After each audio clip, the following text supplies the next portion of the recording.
Olá, pessoal. Eu sou a professora Aline, professora da disciplina de Biologia, e hoje nós daremos continuidade às nossas aulas remotas de Biologia, abordando o conteúdo que são as plantas do grupo das gimnospermas. Só para relembrar vocês, nas últimas aulas nós temos estudado os principais grupos de plantas. Nós já aprendemos as características das briófitas e das pteridófitas na última aula. E hoje nós vamos compreender as características das gimnospermas. Na última aula, nós então focaremos o conteúdo das angiospermas, que é o nosso último grupo de plantas a ser estudado. Então, vamos iniciar compreendendo algumas características das gimnospermas. As gimnospermas são vegetais organismos pluricelulares. Isso significa que são formados por várias células. Além disso, as gimnospermas elas possuem uma raiz, um caule do tipo tronco, como vocês podem observar aqui na imagem, e a folha característica em formato de agulha, como também está sendo mostrado aqui na imagem. As gimnospermas, elas são plantas de ambiente terrestre e elas são bem adaptadas ao clima frio, como, por exemplo, essas plantas aí que estão sendo mostradas nas imagens, que não são nativas do Brasil e que são chamadas de ciprestes. Essas plantas, elas são bem adaptadas ao frio. Gimnospermas, elas também serão encontradas no nosso país, mas em regiões de clima mais ameno. As gimnospermas, elas também são plantas que apresentam sementes, mas que não têm flores e nem frutos. Então, se vocês observarem em todas as imagens que eu tenho mostrado, vocês não verão a estrutura de flores e de frutos, mas são plantas que apresentam sementes, sim. Então, vamos ver algumas imagens ilustrativas que exemplificam quem são as gimnospermas. Aqui na imagem nós temos uma sequoia que é encontrada num parque nos Estados Unidos. E aí essa sequoia ela tem cerca de 83 metros de altura e um tronco com 33 metros de circunferência na base. Então vocês podem observar aqui ó, a dimensão de tamanho dessa sequoia, que é muito bem visitada por turistas nesse parque nos Estados Unidos. Além das sequoias, não são exemplos de gimnospermas os pinheiros e também o pinheiro do Paraná, que é, no caso, encontrado sim, no Brasil, na região sul do país. Então, os pinheiros também são exemplos de gimnospermas. Inclusive, o pinheiro do Paraná é uma das espécies que está ameaçada de extinção no nosso país, justamente porque o ser humano ele tem feito o uso indiscriminado, né, da madeira, e isso tem colocado essa espécie, o pinheiro do Paraná, como uma das espécies vegetais ameaçadas de extinção no nosso país. Outra característica das gimnospermas é que elas apresentarão folhas modificadas que estão envolvidas no processo de reprodução. Essas folhas, com função reprodutiva, são chamadas de estróbilos. Então, existe o estróbilo feminino, que é a folha envolvida reprodutiva feminina, e existe o estróbilo masculino, que é uma folha com função reprodutiva que produzirá, então, o gameta masculino. Vamos entender agora como funciona a reprodução das gimnospermas. As gimnospermas, antes de tudo, vocês precisam saber que elas podem ser plantas monóicas, ou seja, a mesma planta ela pode apresentar tanto as estruturas masculinas quanto as estruturas femininas. Se essa planta apresenta estruturas masculinas e femininas, eu chamo essa planta de monóica. Um exemplo é o pinheiro.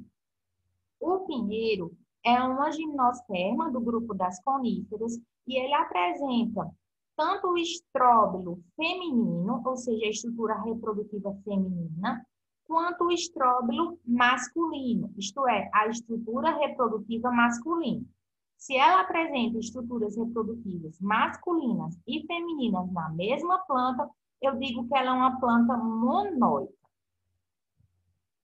Já uma planta é dioica, quando ela apresenta ou somente a estrutura masculina ou somente a estrutura feminina.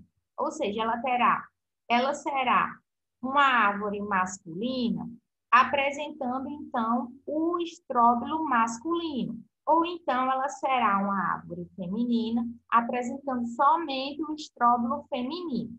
Se essa gimnosperma ou ela é feminina ou ela é masculina, eu vou chamar essa planta de dioica, ou seja, apresenta as estruturas reprodutivas separadas. Ou ela apresenta somente a estrutura reprodutiva feminina, ou somente a estrutura reprodutiva masculina. O que são essas estruturas reprodutivas? São as folhas envolvidas com a reprodução, que são chamadas de estróbilos. Então, vamos entender melhor como seria a reprodução das gimnospermas. Como eu falei para vocês, elas apresentam folhas com função de reprodução, que são chamadas de estróbilo. O estróbilo feminino é a folha reprodutiva feminina. Nela ocorrerá a formação dos gametas femininos, chamados de megásporos. Então, os megásporos são os gametas femininos produzidos por uma folha feminina. Esses gametas femininos estão guardados dentro de uma estrutura chamada de óvulo vegetal. Já o estróbilo masculino é uma folha com função reprodutiva que produzirá o gameta masculino. O gameta masculino é chamado de micrósporo. Os micrósporos, que são os gametas masculinos produzidos por um estróbilo masculino, eles estão guardados dentro de uma estrutura chamada de grão de pólen, certo? Então, repetindo, o estróbilo feminino produz o gameta feminino, chamado de megásporo. Esses gametas femininos são guardados na estrutura chamada de óvulo. O estróbilo masculino é uma folha reprodutiva masculina que produzirá o gameta masculino, chamado de micrósporo. Os micrósporos estão guardados dentro de uma estrutura chamada de grão de pólen. Vamos entender agora como acontece a fecundação dessas gimnospermas. Então, aqui nós temos um pinheiro do Paraná, que nós já estudamos, já vimos na imagem anterior, que o pinheiro do Paraná é uma planta que tem os sexos separados. Existe a planta árvore macho e existe a árvore fêmea. Então, a árvore macho, ela tem um estróbilo masculino, enquanto que a árvore fêmea, ela tem um estróbilo, ou seja, a folha modificada feminina. No estróbilo masculino, será produzido o gameta masculino, que estará guardado dentro do grão de pólen. Já no estróbilo feminino, será produzido o gameta feminino, que está guardado dentro do óvulo. O que acontecerá é que esses grãos de pólen, contendo o gameta masculino, eles são carregados pelo vento, indo parar lá na planta feminina. Na planta feminina, o grão de pólen encontrará o óvulo, levando então os gametas masculinos para dentro da estrutura reprodutiva feminina. Esses gametas masculinos, eles são colocados dentro do óvulo através de um tubo que o grão de pólen forma, chamado de tubo polínico. Esse tubo polínico, carregará os gametas masculinos até o gameta feminino dentro do óvulo. Quando o gameta feminino encontra o gameta masculino, ocorreu então a fecundação. A fecundação originará uma única célula que se dividirá, formando então o embrião. Em seguida, esse embrião ele será envolvido por uma estrutura, que no caso uma estrutura de semente, será formada. Então, o embrião ele fica guardado dentro de uma semente. Essa semente ela poderá então ser lançada no solo e aí, encontrando condições ideais de temperatura e água, ela germinará, desenvolvendo então uma nova planta, certo? Um novo pinheiro do Paraná. Então, dessa forma, as gimnospermas se reproduzem. A polinização é a chegada do grão de pólen até a planta feminina, certo? E a fecundação é o encontro do gameta masculino com o gameta feminino dessa planta. Então, dessa forma, essas plantas irão se reproduzir, originando, então, novas plantas. Observem, então, que outra característica das gimnospermas é a presença das sementes. Então, elas são o primeiro grupo de plantas a apresentar semente. Qual é a vantagem dessas plantas terem a estrutura da semente? A semente, ela terá como vantagem proteger o embrião.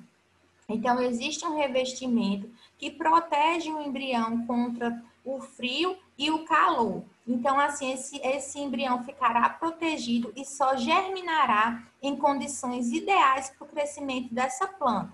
Caso contrário, essa semente ficará lá no ambiente esperando o momento certo da germinação.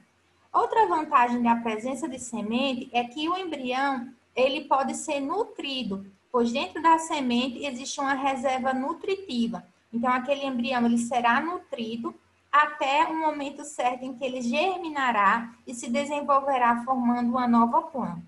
Então, apresentar semente é uma grande vantagem, pois protege o embrião, que formará uma nova planta, além de nutrir ele até o momento certo da germinação. Com essas informações, nós terminamos a aula sobre as gimnospermas. Eu peço que vocês façam a leitura do material no plano de estudo que eu enviei.